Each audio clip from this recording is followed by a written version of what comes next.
दिल्ली में प्रदूषण को नियंत्रित करने के लिए कृत्रिम वर्षा कराने के लिए आज 2 बार दिल्ली में क्लाउड सीडिंग की गई। आईआईटी कानपुर के नेतृत्व में हो रहे इस बड़े प्रयोग के बाद दिल्ली में बारिश होने की संभावना है, जिसका फायदा प्रदूषण को कम करने में मिलेगा।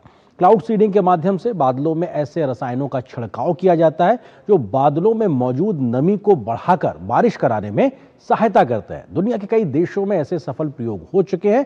भारत में भी अब इस प्रकार के प्रयोगों के माध्यम से बारिश कराने की महारत हासिल की जाने की तैयारी चल रही है, ताकि मौसमी चुनौतियों से या प्रदूषण की चुनौतियों से समय रहते निपटा जा सके। दिल्ली की हवा साफ बनाने के लिए मंगलवार को वो ऐतिहासिक प्रयोग किया गया जिसका काफी समय से इंतजार था। दिल्ली सरकार ने आईआईटी कानपुर के साथ मिलकर आसमान में क्लाउड सीडिंग के 2 और सफल ट्रायल किए। इसके तहत दिल्ली एनसीआर में एक खास विमान में दिल्ली के ऊपर बादलों में कुछ ऐसे रसायन छोड़े हैं जिनके असर से कृत्रिम वर्षा सुनिश्चित की जा सके।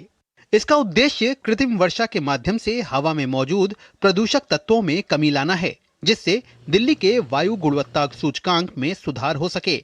इस प्रयोग को दिल्ली में प्रदूषण के खिलाफ लड़ाई में काफी अहम माना जा रहा है।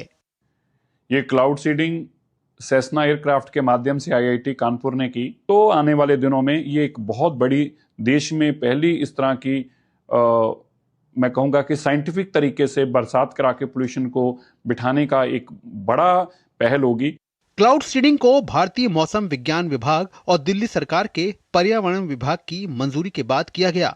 ये दिल्ली में कृत्रिम वर्षा का पहला बड़ा प्रयास है। इस साल मई में दिल्ली सरकार ने 3.21 करोड़ रुपए की लागत से 5 ट्रायल की मंजूरी दी थी। क्लाउड सीडिंग यानी बादलों से कृत्रिम बारिश कराने की तकनीक में वैज्ञानिक ऐसे बादलों की पहचान करते हैं जिनमें नमी तो होती है लेकिन वे खुद से बरस नहीं पाते।